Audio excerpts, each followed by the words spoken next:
Okay, so before we get into going over the notes like we usually do, I did want to point out something on Wiley, a couple things really that may help you as you're preparing in addition to the practice exam.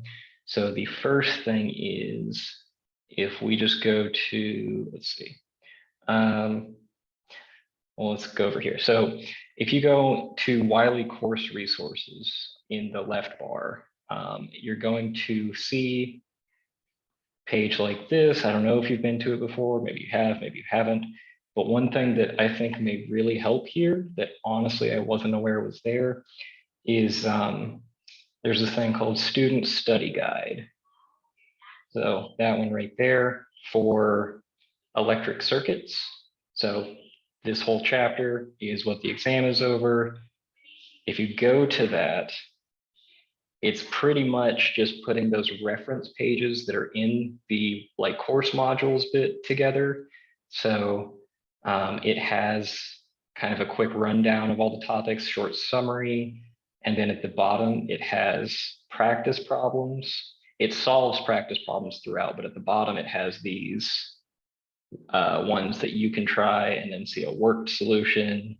And I think this could really help because I read over it. It's a pretty good brief summary of everything. Some notations and things may be a little bit different, but overall, I think it's pretty similar to the way I've done things, if not just in a different order. The other thing, so that's more for like calculation type problems. As always, for conceptual stuff, the practice section on Wiley is the place you want to look. It's got tons of these conceptual questions. Some have calculations. If you see ones like that, you can go ahead and do them for extra practice. But if you're here for the conceptual, it has a lot of those. So in addition to the practice exam, that's another resource you have. And I think that study guide is actually pretty useful in this case because it does boil it down to the bare essentials. So we are going to do a quick review through the notes just to make sure it's clear what to me is the essentials. It generally, like I said, agrees with that study guide, but there are a couple things I may emphasize more or less. And so that's what we'll talk about here. Any questions before I start doing this review of the notes?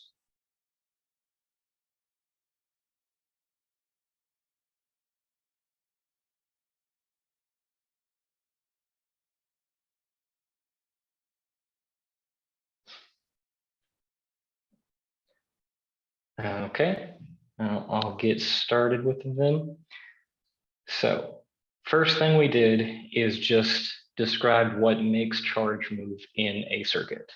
We call that electromotive force, even though it is not a force. It is more like work. Strictly, it's work per unit of charge. So the way I like to think about it is if we use that height analogy, you've got, think about that picture we sort of had for the loop rule. You've got something to raise the charge from a low to a high potential, then it moves around the circuit and falls back down to a lower potential through a resistor or some other circuit element.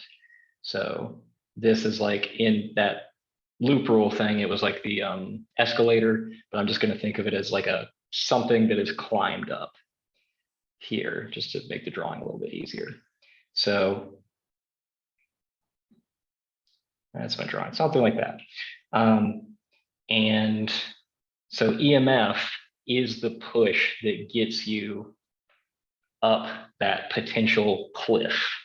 It's the thing that takes the rock, pushes it up the cliff. It's different from potential difference because that's the result of the push. So if you push that rock up the cliff, it has a height difference compared to where it started. That's what potential difference is the height difference resulting from the push. So we use EMF and voltage almost interchangeably when talking about batteries, but they're different in that one's the push, one's the result. And from that result, that potential difference, that's what makes charge move, and that's what leads to a current. As far as the exam goes, it's about just pretty much using that value for your voltage coming from your battery, treating it as more or less interchangeable EMF and voltage, unless we run into something that asks you about the internal resistance of the battery. And that has its own section a little bit later, so I won't get too much into that, but it's just the idea that rather than this EMF that the battery ideally can supply, what you actually get at the terminals is always a little bit less when current's flowing through the battery, and that's because the battery itself has internal resistance.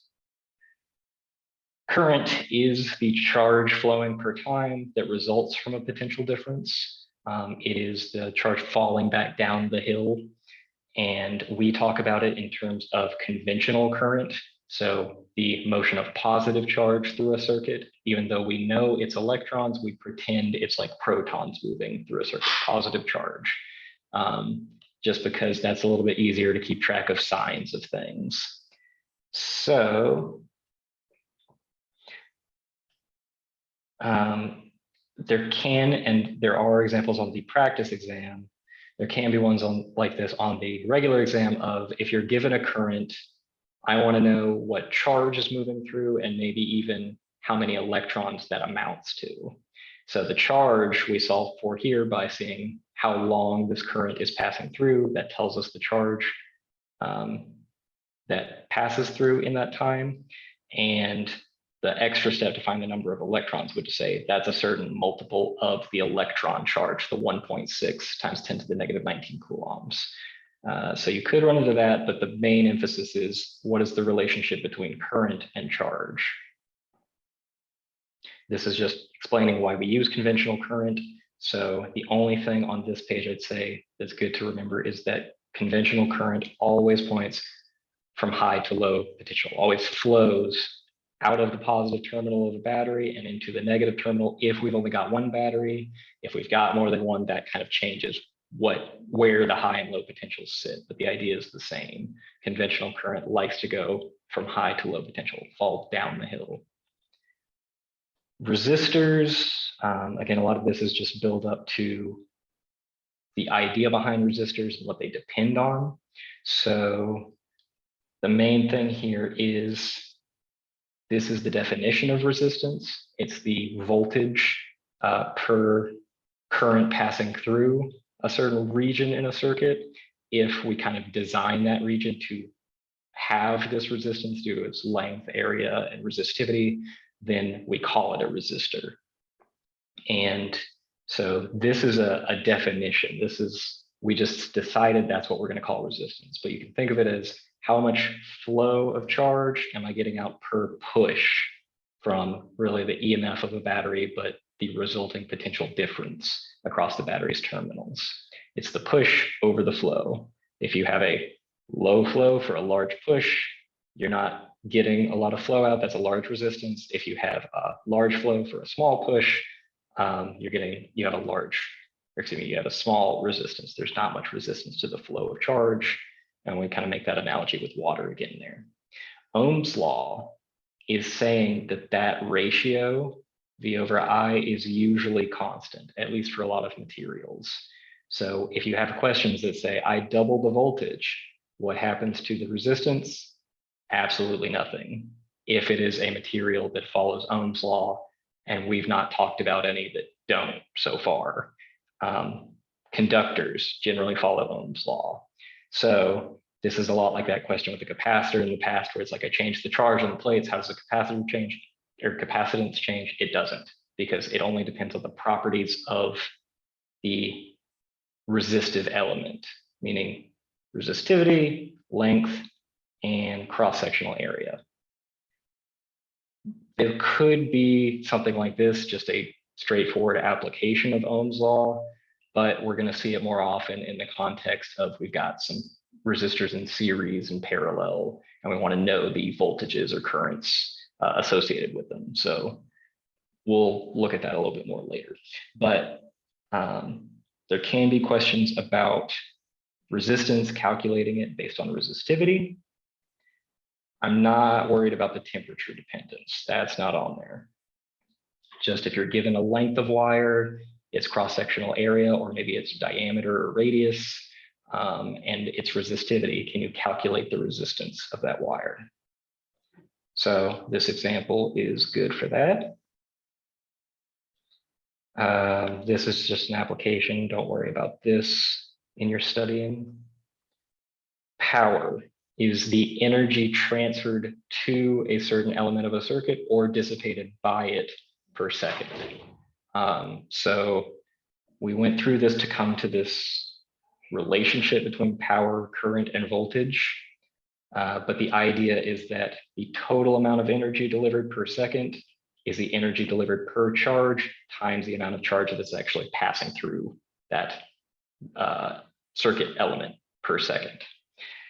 And we have, for a resistor, which at this point is all we've looked at, these other formulas for calculating the power dissipated by the resistor as heat. I don't anticipate a lot of questions like this, like we had with the capacitor, of how does the amount of power dissipated change depending on how you change voltage or current, but it may kind of guide your thinking in calculating some things with power, finding the power dissipated. But I'm looking more for things like this. So if you're asked to first find the current, maybe through Ohm's law, or maybe you're given it, and then calculate the power dissipated by a resistor, can you do one of these three ways to do that? Calculating energy is just you calculate power and then how much time that power is delivered for. And that, it might be like a kind of part C to a question that's worth like 2-3 points, but it's not the main focus. It's calculating the power itself. All right, here's where we get into the real, like, this is something you need to know for this exam. What is series? What is parallel? Can you recognize what they look like when you see a circuit? And can you then calculate based on that voltages, currents, equivalent resistances, that sort of thing? So although it's on the practice exam equation sheet, and it will be on the equation sheet for the exam itself, you need to know that series means the same current. When you're looking at a circuit, you should immediately in your head say, I see these two things in series, same current through them. It's like that toll booth idea of if you have a long line of cars going through this set of toll booths, something like that, they can't all move at these different rates. They're kind of stuck by the effect of all the toll booths together, that equivalent resistance. And so the current through each of them is the same. The amount of cars passing each toll booth per second is roughly the same. Okay. And then the summary of all that we got down here: current's the same, voltage is split. You add up voltages. Some goes to one resistor, some goes to the other. And the equivalent resistance you calculate by adding when you see series resistors. Something like this is a really good sort of practice problem to go through. And do these extra things now that you hopefully have some idea how of what is the voltage drop across each resistor. Even though it's not asked for in this problem, can you find that? Now looking at it, can you find in these maybe other practice problems that you're looking at the voltage across a resistor or the current through it, even if it's not asked for? Because all these types of problems are just variations asking you to find it for a different resistor. Sometimes it wants power, sometimes it wants current, sometimes it wants voltage. If you're comfortable with that for whatever it's asking, that's like 50% of the exam is series, parallel, equivalent resistance, and power. If not, maybe more like 60%.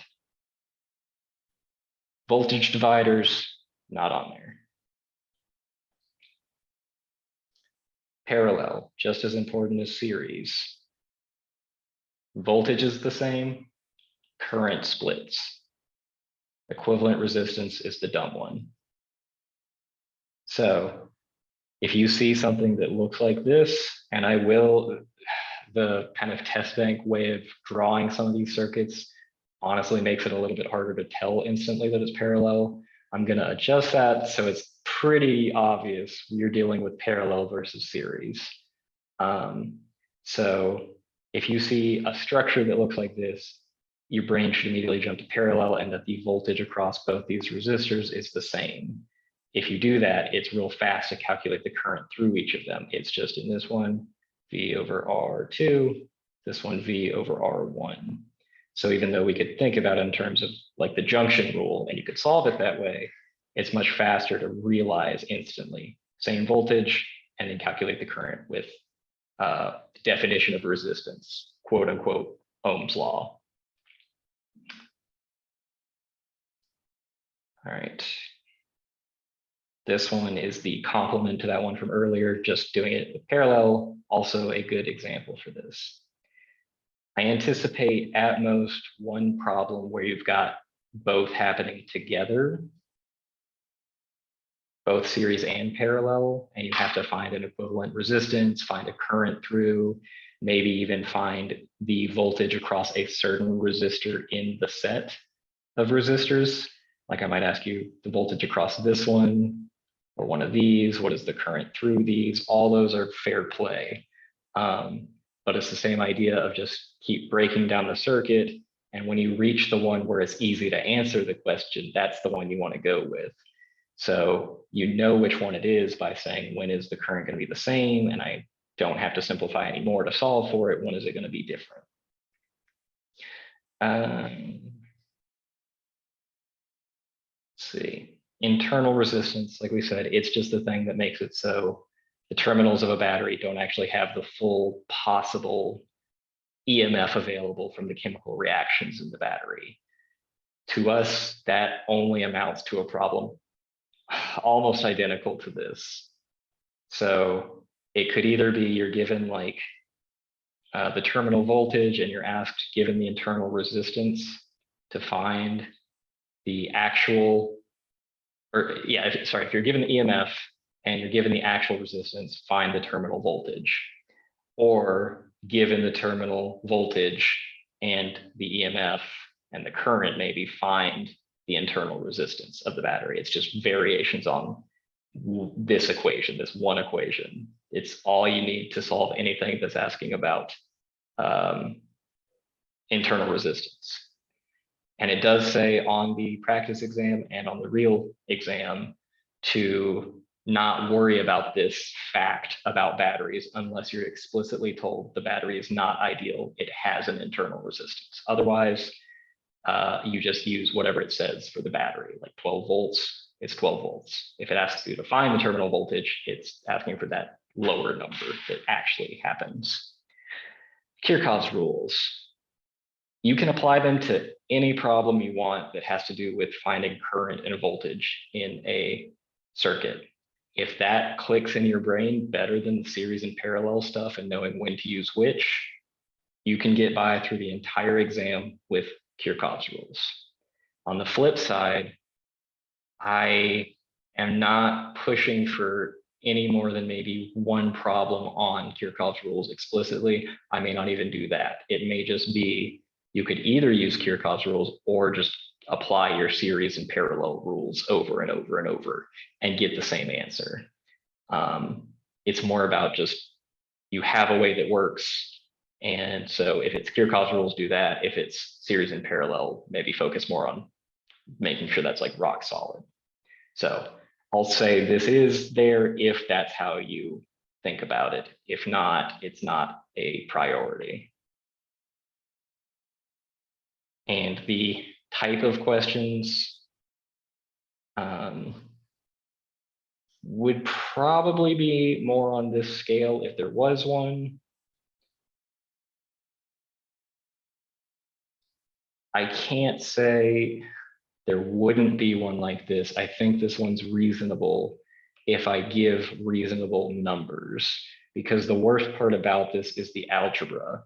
And if it's like something you can kind of see without going to your calculator, I think it's fairly straightforward. So I won't have like 0.1, 0.01, 1.2. It'll be like 1 ohm, 2 ohm, 4 ohms. And then the equations kind of almost solve themselves. This was for the people who are interested, how you can do it with a calculator and matrices, but this may be more trouble than it's worth for most people. Okay, capacitors. It's the same things you want to remember about resistors. Series and parallel still means the same thing for capacitors, that series is same current if current's flowing, or if it's built up to where there is no more current flowing, same charge on either plate, or same charge on either capacitor in a circuit that's in series, and the voltage is split. But because of the way capacitance is defined, that leads to the opposite style of series capacitance. You don't just add like you do for resistors, you do this funky thing.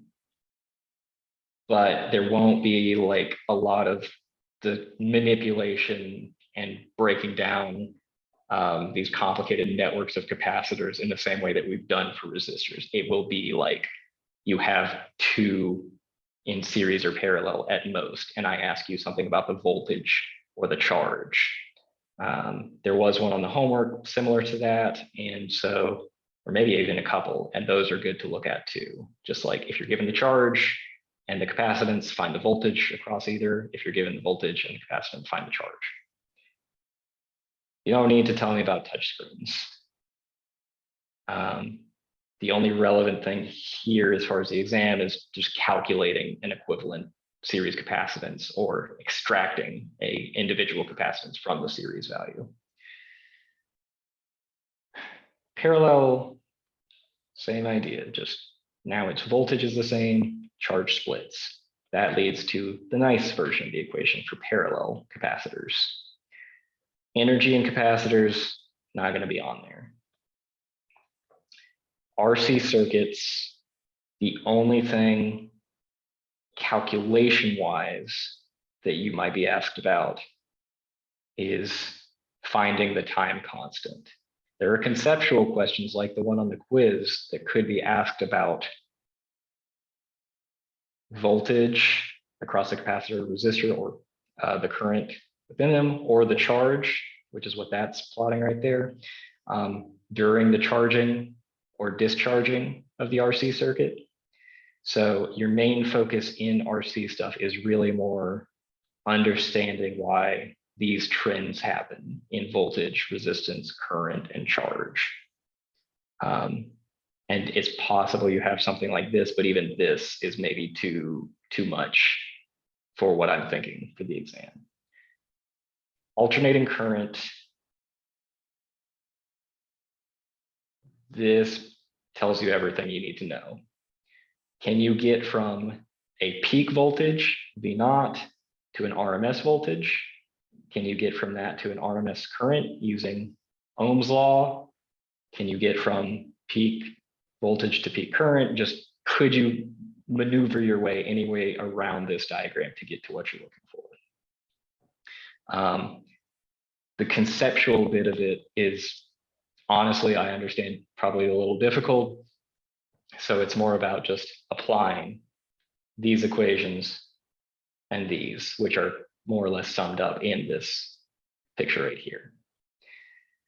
So you could have something like this. This is honestly better practice for finding the current and voltage for parallel resistors.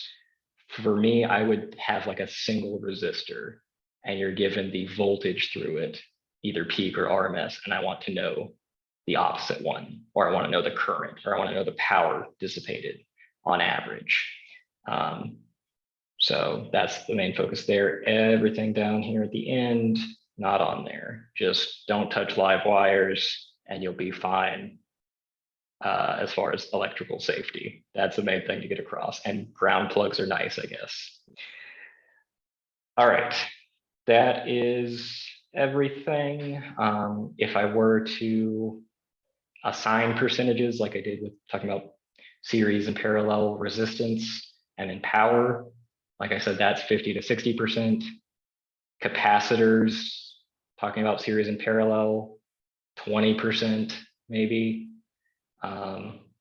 All the other little things are like 10 or less, meaning 1 to 2 questions max. So alternating current, probably like 2 questions, RC, 1 question at most. Let's see. Internal resistance, 1 question. Resistivity, 1 question. The meat of it is just series and parallel, finding currents and voltages, power dissipated in these like resistor networks. So I think that's it. The rest of the time I plan to use just going through these practice problems, but here's the time to where if you want to clear up anything conceptually or you have other questions, let's go through that first.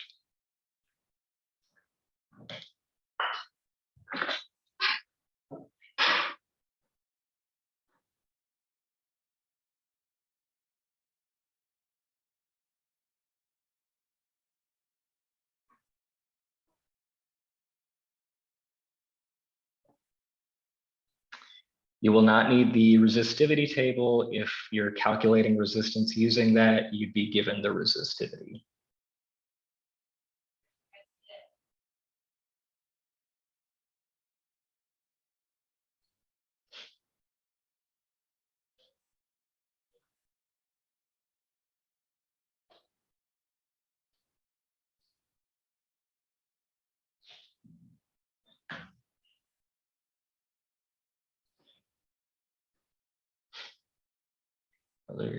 Okay. Could you explain the question on the quiz that asked about the RC circuit? Question 5. Yes. So I believe it asked about if you close a switch. Actually, I've got it right here. An RC circuit contains a battery, a switch, a resistor, and a capacitor, all in series. The switch is initially open and the capacitor is uncharged, which describes the current in the circuit while the capacitor is charging. So we come down to RC.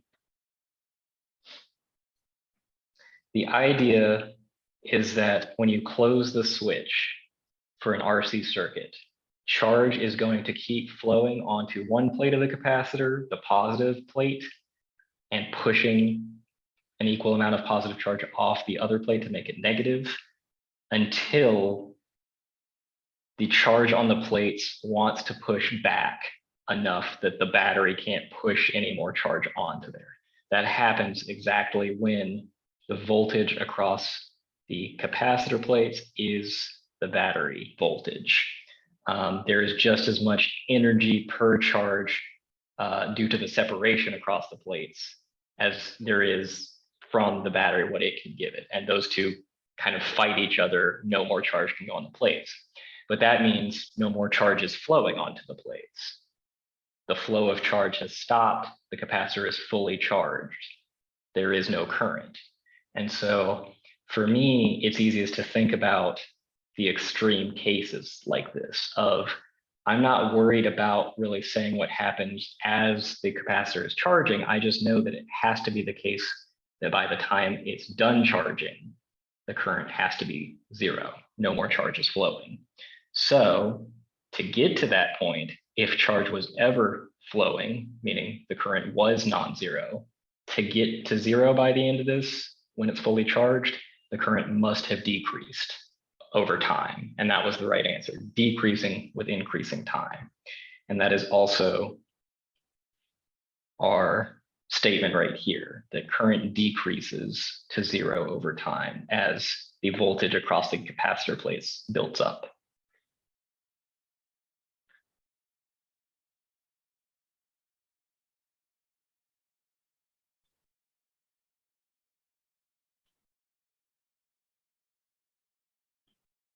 Okay, other questions? This is the time for them. And questions on the practice exam we will look at, but like, is there something that's just not made sense this whole chapter? Because we're in the final hour here of me being able or available to make it make sense or any more than it does. So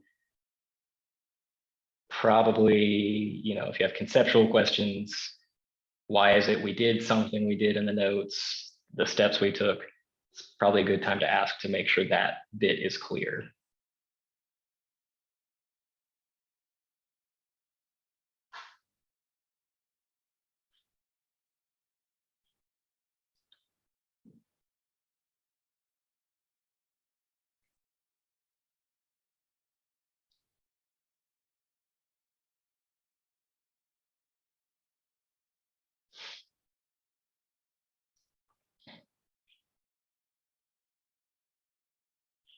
When doing the loop rule, where do you start? It's a good question. The answer is anywhere you want. So let's back up this way. I think what I'll do is just take this example and I'm going to copy this page. So we've got kind of a clean copy. All right, sorry, I can't copy the page exactly. I can add a little page in here and redraw the circuit. So I'm not worried about the values of these things. This is just about going through with our loops.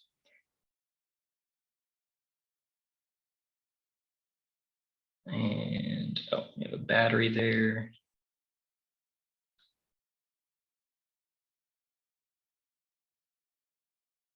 And one last resistor and battery.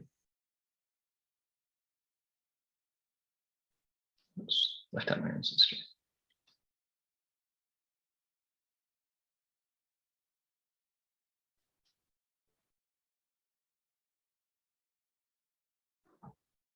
Okay, so to get to answering that question, I first need to label my currents by identifying junctions. I've got two, so I'm just going to decide maybe current goes this way into the junction. Because I've got a battery over here on the right, I decide maybe I want to start by thinking it's going from the positive to negative terminal of that battery. We've seen that sometimes if another battery pushes harder the other way, that's not the way that current flows, but we can always pretend. So we've got that coming in from the middle, this current coming in from the bottom. Again, I just arbitrarily chose the direction, and then I'm choosing one for this. I'll call those I1, I2, I3. And other thing is current goes from high to low potential. So I3 was going counterclockwise around this resistor at the top, so left or right to left through it. So that's why I labeled that way. This one, similar deal, and this one, just because of the way I chose my current directions. To answer your question, we do this thing of always going clockwise around our loop and then just accounting for rises or drops.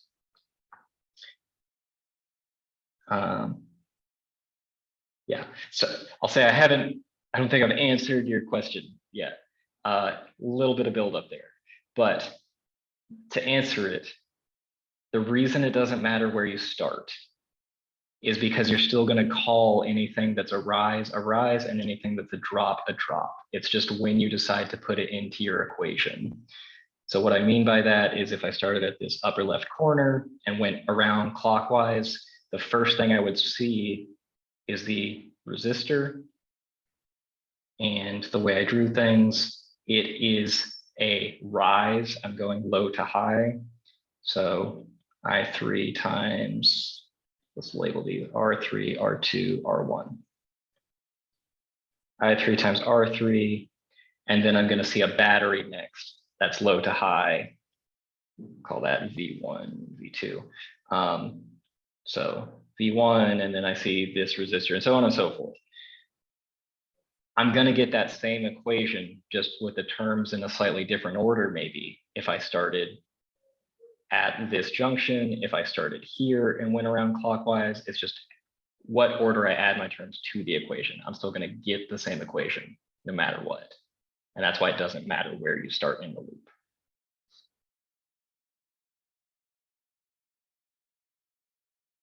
Okay, does that clear that up?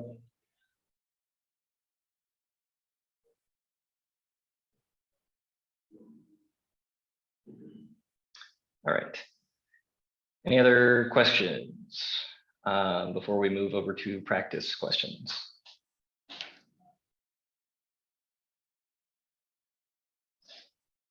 Going once, going twice, going 3 times.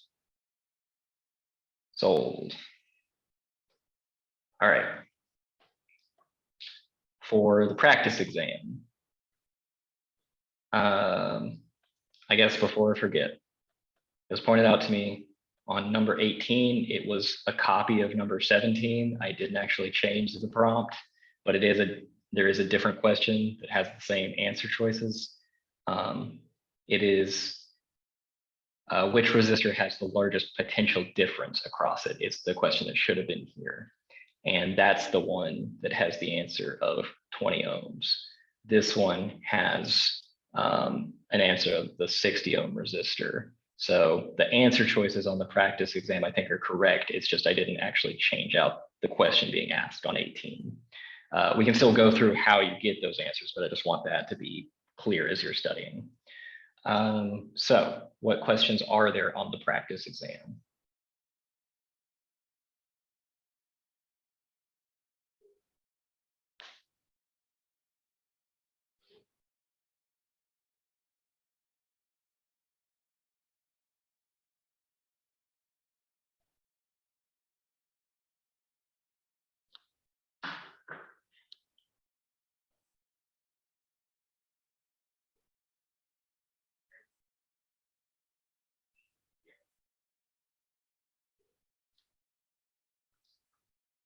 $19. Okay. The second you see more than one battery in a circuit, that's Kirchhoff's rule. It's the only way you can do it, unless the batteries are in a very specific setup, and they won't be. So this says use Kirchhoff's rules. And in that case, we just follow through with the procedure, and at the end, worry about what it is we're actually asked for. So I don't actually care that I'm asked about this particular current. I can maybe keep that in mind. I can say, as I label this current, which maybe I'll call I, that's what I want to know by the end of this. But the procedure is always the same. It's a lot like applying Newton's second law. You do everything and then figure out what it wants you to find at the end of all of it. So the everything we do is we first identify our junctions. I see 2. I label currents going into and out of those junctions. The directions are arbitrary for which way I label my currents. If I get a negative answer for any current, I should have drawn it the other way. That's the only thing that changes. So this is our positive terminal of our battery up here, negative. This is positive and negative. I like to choose my currents leaving the positive terminal, but it is just a choice I'm making. So I'll call that I1, and I'll call this one I2. And I, again, have no reason to suspect that the current's going this way. I'm just making a guess. Okay, but that does force my hand for the signs for the resistors. Current always goes from high to low through resistors. And so for that one, it's positive, negative that way. This one, I've got current going down through it. So that's positive, negative. And then over here, so the battery, the 18-volt battery is in series with that resistor with the current I1 through it. So we've also got I1 going up here. I just kind of trace it back around that upper loop. And I see that that current is also I1. So this resistor I should label that way. Okay, that's labeling. The loop rule says I better have currents going in balanced by the currents going out, so we don't accumulate charge at any junction. The currents going in at this junction are just I and I1. Current going out is I2. That's my junction rule, and that's the only one I have. I could look at this other junction, but we realized that I have I1 leaving on the top. This is I, because it's in series with this battery. And then this one is I2, because it's in series with this resistor. So I would still get the same junction rule. I would get leaving is I1 and I1 and I, and then entering is I2. But it's the same equation at the end. Okay, loop rule is I follow each loop around. Clockwise is also a choice, but just to leave you one less choice to worry about, let's just say we always go clockwise. So I need to follow around my loops, label my rises and my drops. I can start anywhere I want, like we said. Maybe I'll start at this junction on the left and go around clockwise from there in the top loop. So look at the top loop. My rises, I don't actually see, well, okay. Let me just do what I was gonna do. Start at the junction. I first see the 16 ohm resistor on the left. And I go from positive to negative at the drop of current times 16 ohms. And I'll leave out units just to make things a little cleaner. The next thing I see is the battery. I'm going from low to high, and that is a rise, 18 volts. Next thing I see is this resistor on the right, the 25 ohm resistor, and I see it going from high to low. That is another drop. And last thing that we have to remember as part of this loop is this battery. And I'm seeing us going from high to low, positive to negative, going clockwise. So that is considered a drop as well. Okay, that is enough to figure out I1, because that's our only unknown. But like I said, we just kind of go through the motions.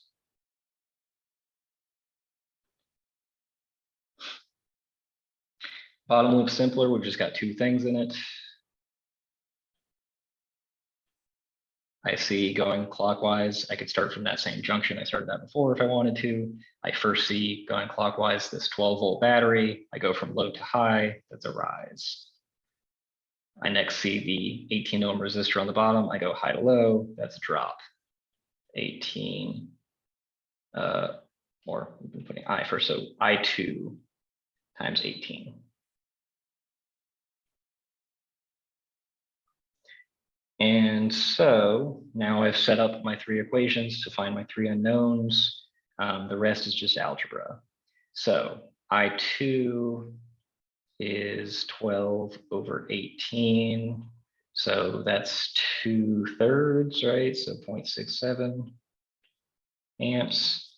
I1, I can get from the top loop equation. I move the 12 volts over to the left. Shouldn't have left in my units. Man, I'm inconsistent sometimes. I've got 6 equals, so I'm just simplifying this equation. 6 equals I1 times 16 plus 25, that's 41. So I1 is 6/41, which is something. I don't know that one. But I do know that I is from the first equation to junction, I2 minus I1. So whatever I get here, that is my current I. So let me calculate.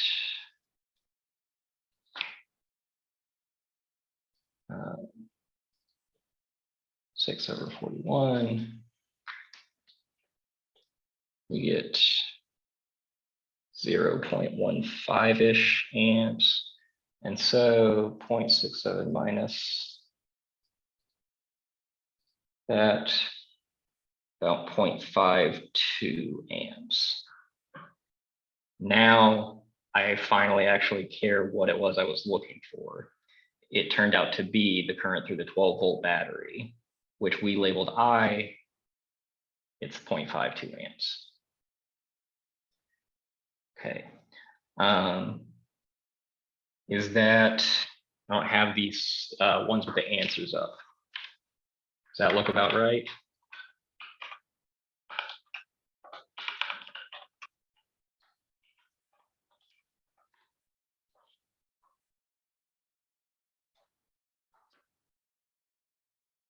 Yes. Okay. All right. Since it's here, the potential drop across the 25 ohm resistor is actually quick now because we know the current through it. And so we just use that the potential difference across the resistor is the current through it times that resistor, which in my symbols, I used I1 and then it's I1 times 25 ohms. I found I1 to be 0.15 amps times 25 ohms. So that one is about 3.66, 3.7 volts.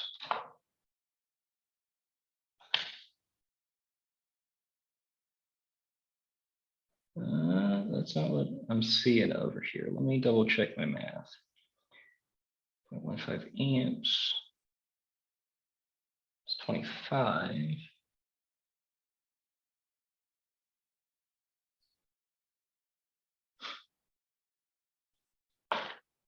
Potential drop across the 25.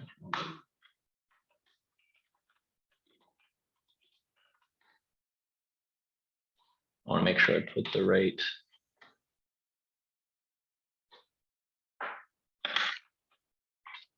That's interesting.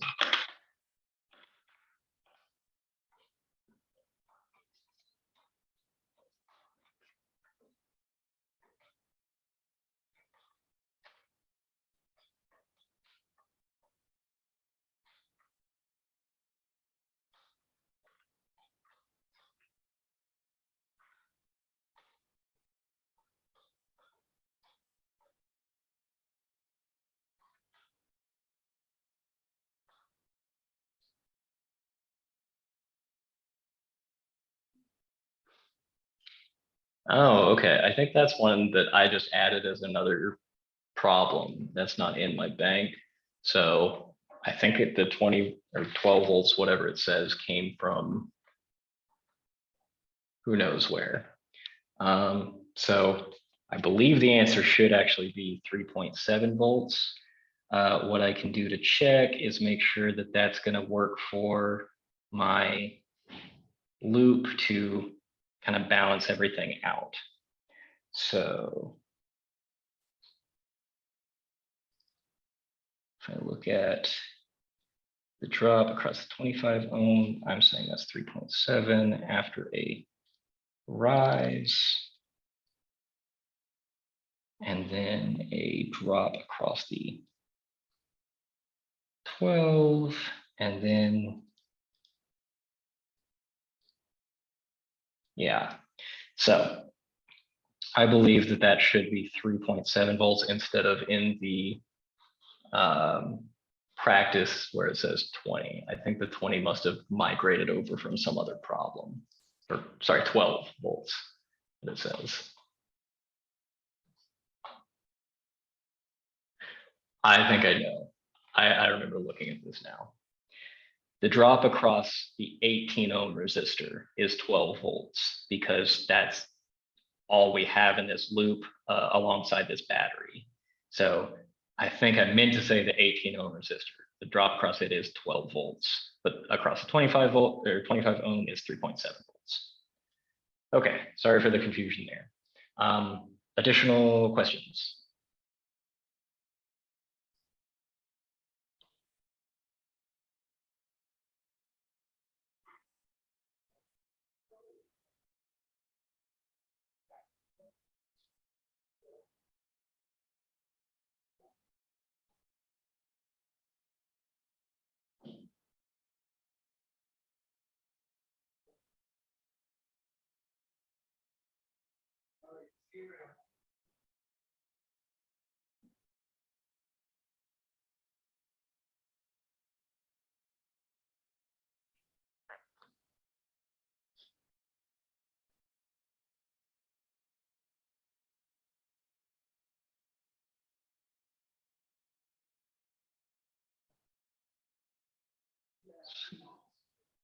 We only take into account the equivalent resistance because current is the same throughout.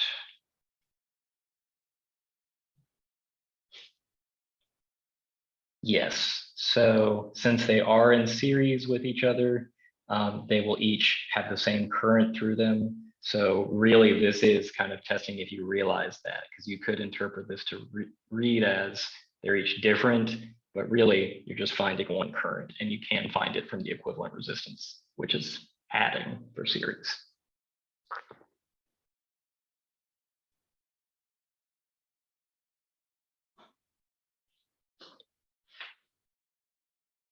Okay, I mean, I can pick some, but you know, if you have some burning questions or ones that you're really not sure you'd be able to do, that's probably the ones we want to look at.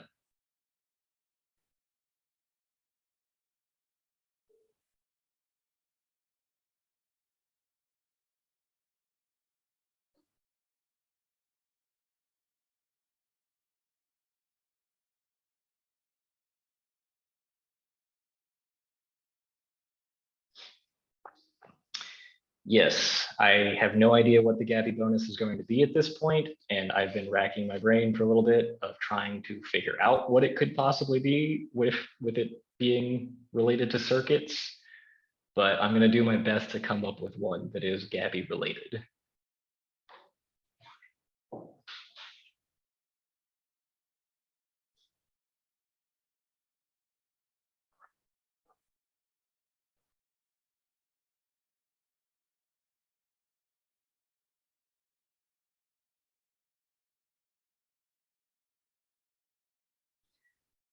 Okay, maybe let's just check that we're on the same page on something here.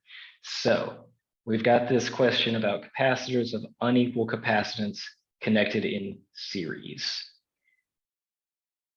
Can we answer for this, which is the correct conceptual choice? So just technically a little no work required. I want to just kind of do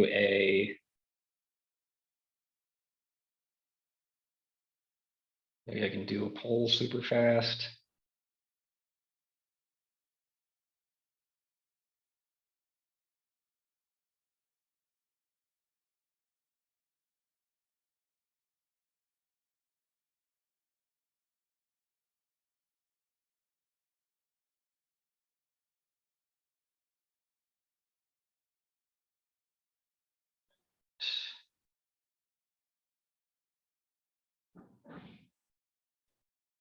So which of those choices for 21 do you think is the correct choice?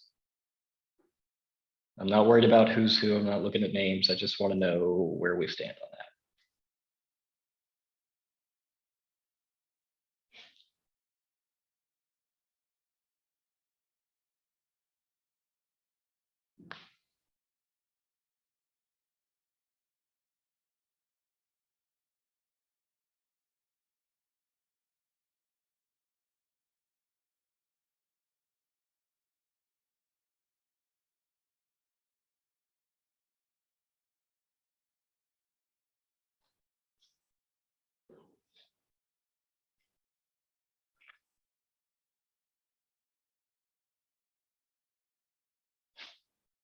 Okay. All right, we're at 4 people, 5. All right. So yes, I was curious if unequal capacitance would trip you up, if that would change your thoughts about this. It shouldn't. It is just they're connected in series. The rules are for capacitors, same charge, the voltage is add. So it is C, it's not A, because it is the same charge always, even if they're unequal capacitance. It is not this one because series is the funky one for capacitors. Total positive charge, sum of positive charges on each capacitor. Let's see. So they have the same charge on each.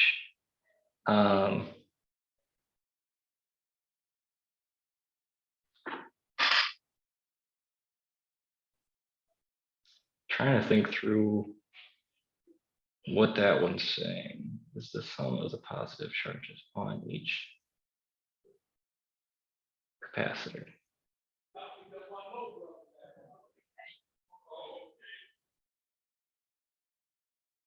I guess you could look at that one and say it's right. I wonder if I changed that one. Let's see.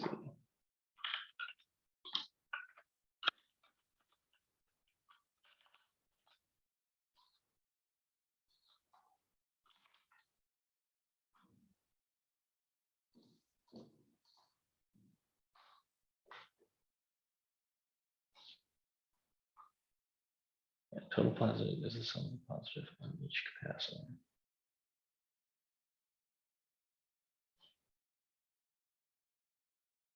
Oh, no, yeah. So it's just our correct one is Q equals the charge on the positive or the one that was word vomit. The charge, the positive charge in the circuit is the positive charge on one plate or the positive charge on the other. That's the relationship for series capacitance. It's trying to get at this relationship of you do just add up the charge on the plates, and that's only true for parallel capacitance. So that one is incorrect because this is the rule for series, not adding. Total voltage supplied by the battery is equal to the average voltage across all the capacitors. No, that's not a thing, period, that we've ever said, but also the total voltage supplied is just whatever the voltage is added up across the 2 capacitors, which is C. So that one's out. Okay. Have we come to any other questions that we think we want to be sure to look at?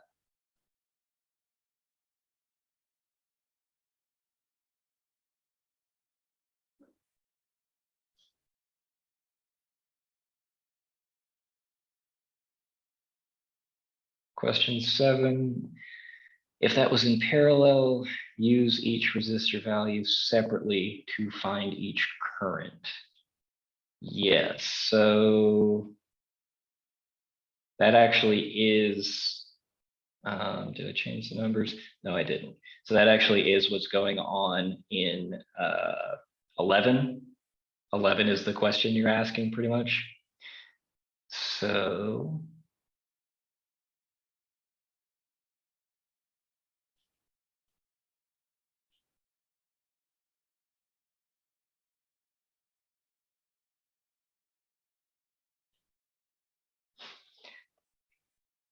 yes, whatever the voltage is from the battery, that's the voltage across each resistor. So 12 volts drop across this one, 12 across this one, 12 across this one. And if that's confusing to you of like conservation of energy, that type of thing, just remember what that's saying is the amount of energy per charge. That's the same for the charge going through any of these routes. It has 12 joules available per coulomb of charge. So it's not saying that the total coming from the battery is actually 36, even though it's only giving 12. It's saying the charge that goes through here has that amount of energy per charge, and here and here. But to answer your question, since the voltages are the same, yes, we just say for any of them, voltage over resistance, the top one would be 12 volts over 18 ohms. And then this one, 12 over 12 ohms, and this one, 12 over 6 ohms.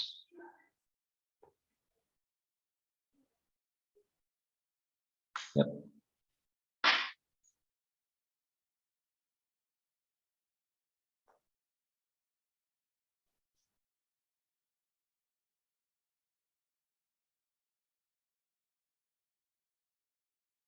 How will we get, okay, so.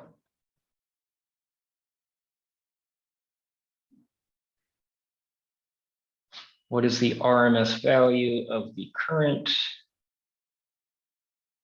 And your question was on using or how to find I naught. Remember what I naught is the answer. It is the peak current. I equals I naught sine 2 pi ft. That's just saying at most it could be this, because sine can be between -1 and 1. And then it just goes up to that and then down and up and down, and that's how you get a sine wave. So that's what this is telling you. The peak value, I naught, is 10 amps. And then it is just IRMS equals 10 amps over √2.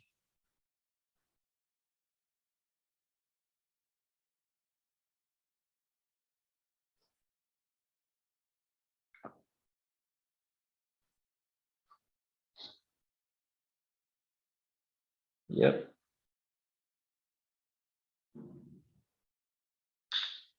For this one, I will just say you could use I naught V naught over 2 or IRMS VRMS. Both are correct. You will get the same answer if you're careful about remembering what's I naught versus IRMS and V naught versus VRMS. You will not get the right answer if you do I naught V naught or IRMS VRMS over 2. Those are not right. These two agree because 2 is the same as square root of 2 times square root of 2. So this is that times that. That's just what IRMS and VRMS are. Okay, so either is valid for that if you divide by 2 using the peak values, or if you just use the RMS values.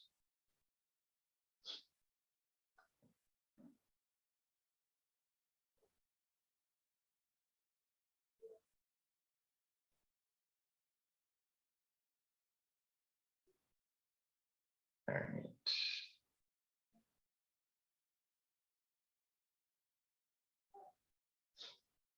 Since we said let's not emphasize how much charge is left after one time constant, I can say don't worry about answering something like 27 now.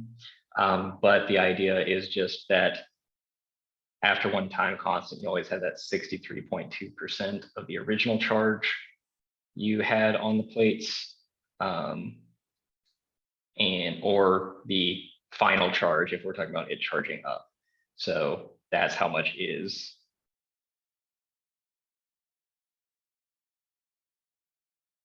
on there after the switch is closed. 2.632 times the final charge, which is the capacitance times the voltage from the battery.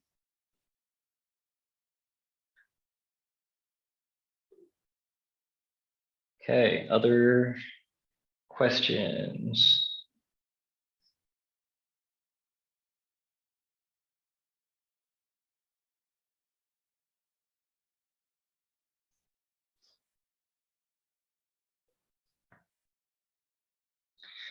Yeah, so when calculating, you can use any of them because you have everything as fixed values. You're not talking about what happens to the power if I keep voltage constant and change resistance. You have definite voltage and resistance values and definite current values. So there's not that same issue you run into with the conceptual type questions of thinking about swapping in a different resistor. You have a certain resistor that you're being asked about. And that's why we don't worry about that when we're doing like calculation type problems.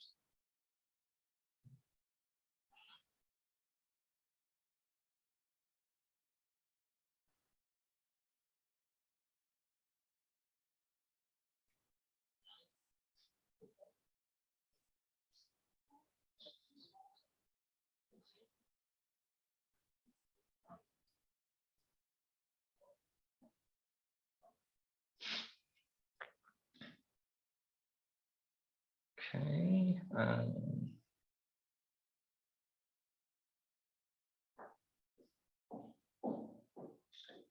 Are we confident or tired or both?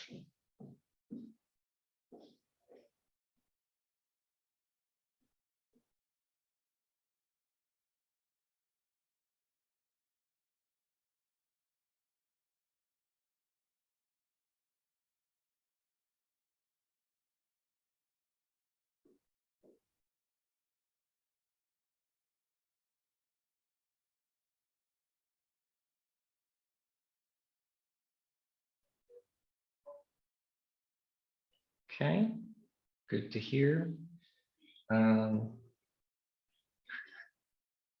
Yeah, I don't think this chapter has as many twists and turns and things that can be almost right, but just aren't right compared to the first two chapters.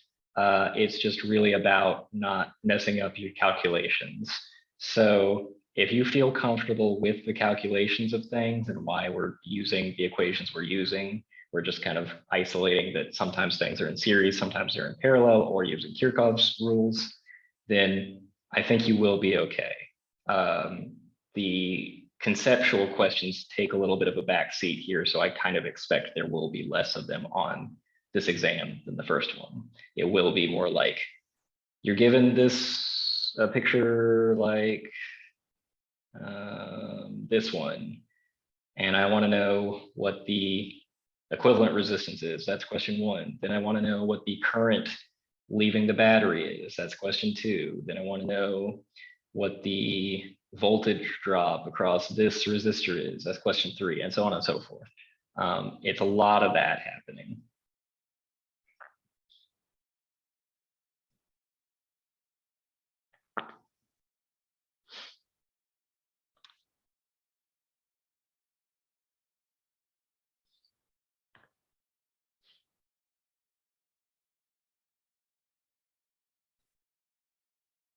Let's see. Are there any more trap questions or misleadings? I guess I will just say, if you're confident of how to calculate things, don't let the fact that sometimes you're given information you don't need mess that up.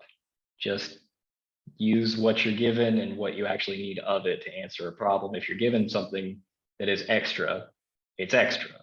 And it is, in a sense, meant to throw you off, but it's also just to check you are confident that you're calculating things in the way that you should.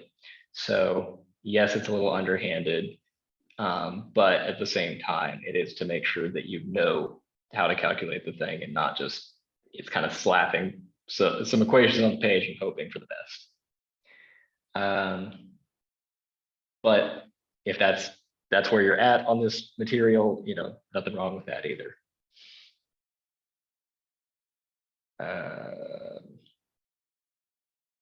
Maybe I'll just mention on this one, you're given a radius, not a cross-sectional area. Resistivity depends on cross-sectional area.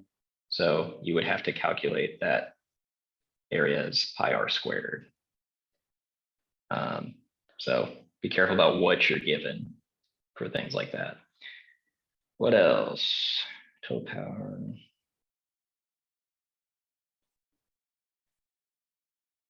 Light bulbs. This one may seem like tricky, but at the end of the day, it's just asking how much current is leaving the battery. And you can find that by finding the equivalent resistance.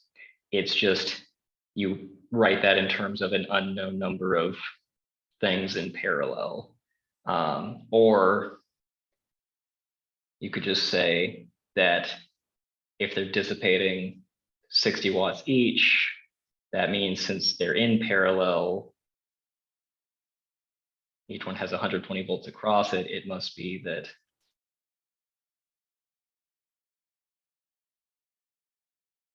and this is technically an RMS type problem, but same logic applies. There must be a current through that battery of a ½ amp. And so if you have two, sorry, not battery, light bulb. If you have two light bulbs, there's going to be a current of ½ amp through each of them. So the total current that must be leaving the battery is 1 amp. If you have 3 batteries, it's 1.5 amps. So how many, I'm still saying batteries, aren't they? Light bulbs. How many light bulbs does it take to just exceed 9 amps or just reach it? And it's that by the 17th light bulb, you're using 8.5 amps. By the 18th, that's 9 amps that's leaving the battery to be able to power all the light bulbs. So 17 is your limit before you blow out the fuse.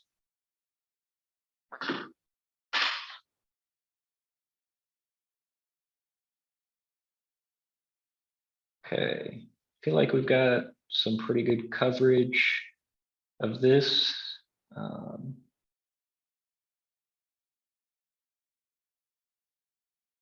Okay, question 9, tried using V squared over R and got a different answer. Power dissipated by the 12 ohm resistor when they are in series.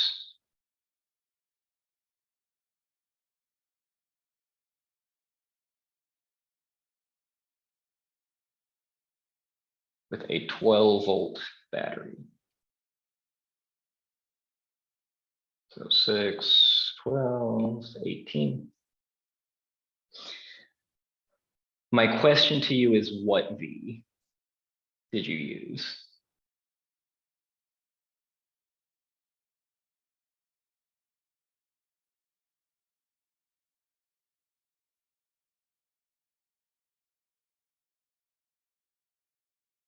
Okay, that's why. So when we're using V squared over R, we're talking about the voltage across, or I guess we're talking about the 12 ohm one. We're talking about the voltage drop potential difference across that specific resistor. That's not 12 volts. That is, we can figure it out a few different ways. This is why in a case like this, you'd probably want to use I squared R because it's the same for each resistor the current is, but we can find it by finding the voltage through this once we know the current. So the current is, we've got 18 and 18, so 36. That's our equivalent resistance is 36 ohms. Our current is 12 volts over that, so 0.33. And so across this specific resistor, the voltage drop is only 0.33 amps times 12 ohms, which is 4 volts. We're only using up 4 across that. Yeah, 3.964, something like that, up to rounding. And so if we're using V squared over R, that's the V that we want to use. That's 16 for V squared, and then over that specific resistor, 12 ohms should be whatever 16 over 12 is, 4/3, 1.33 watts. Is that sound about right? Let's see. Yeah. So if we were asked to use that for the total power dissipated, then that's where you use 12 volts, because that's what's seen, quote unquote, by the equivalent resistance. If we did replace all three of these resistors with just one that has the equivalent resistance value, there would be 12 volts actually across that resistor. And so the total power dissipated we can calculate as 12 squared over that equivalent resistance of 36 ohms. Yep. So maybe that is a tip, is if you're dealing with series resistances, because the current is the same through all of them, you're probably going to want to default to the I squared R version of power, or you could use IV, but again, it's the V across the resistor. If you're dealing with resistors in parallel, since the voltage is the same for each of those, then it's probably easier to, for any given resistor, use V squared over R, because we instantly know what V is for each one, and we don't have to solve for it. What would be different for each of these is the current. And so if we wanted to use I squared R, we'd have to figure out specifically the current going through whatever resistor we're looking at.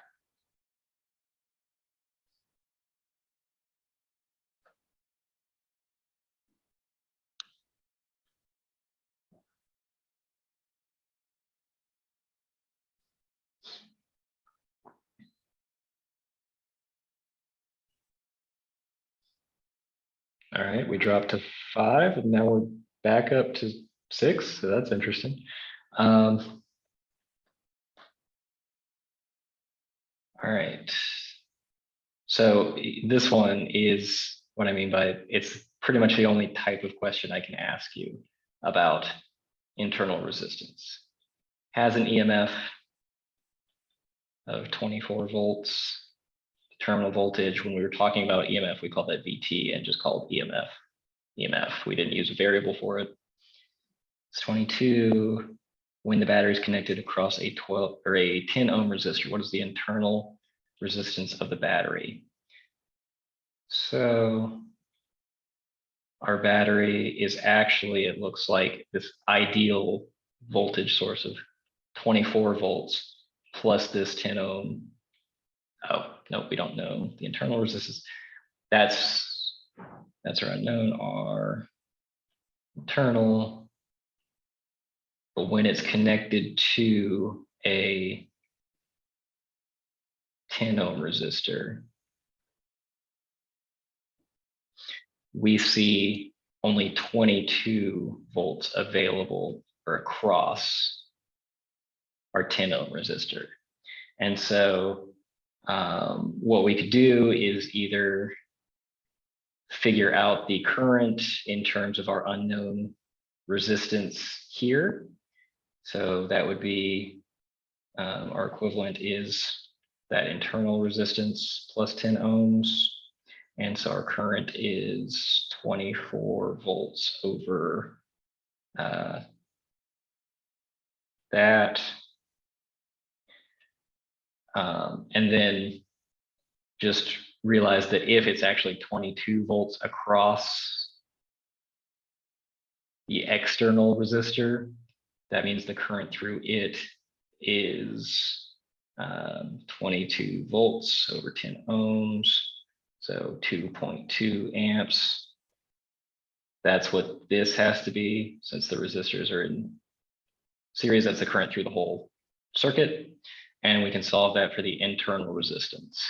One on the exam may even be more direct than that, of just if you're given like the EMF and a current and an internal resistance, what is the terminal voltage? That might be more in line. And there's other ways you could go about this one too, but that's one possible approach.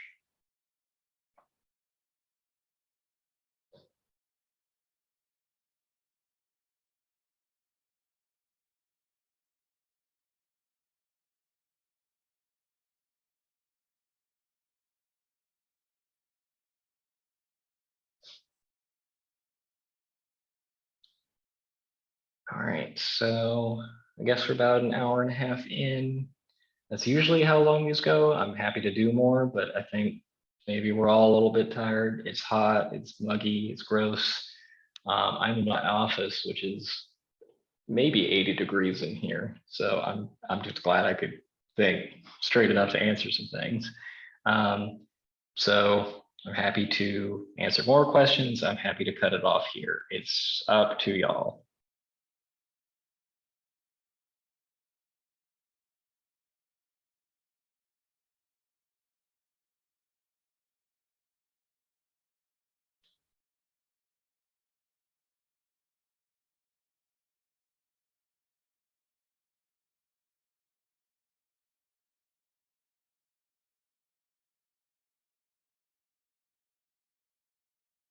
Good to go.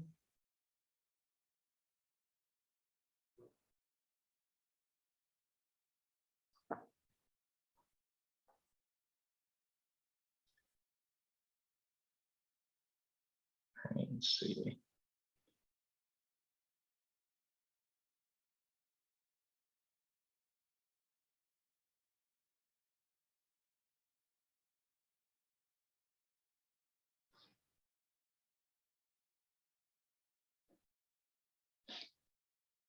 Y'all seem to answer the poll, so maybe let's just check with that.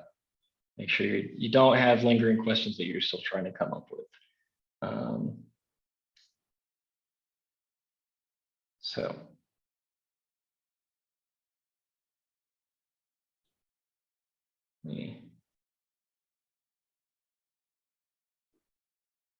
I want you. Oh, we have to end this one. Okay, that's 2 good to goes. Can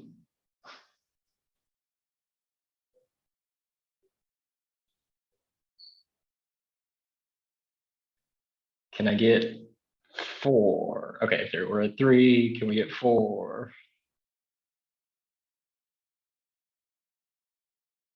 Okay, surviving is good, I guess. All right, I think that's where I'll end it then. If you do have other questions, email me, and I will do my best to answer them over the weekend. I've kind of got a pile of things, so if I do delay in getting back to you, it's either because I'm just kind of hyper focused on trying to get things done, or I'm catching up on sleep a little bit where I can. So I will do my best to answer any questions over the weekend and not at like 9 p.m. or later the night before. But it may be a couple hours instead of what I try to go for, which is, within an hour if I can. So just keep that in mind, but do ask questions and I will do my best to answer them over the weekend.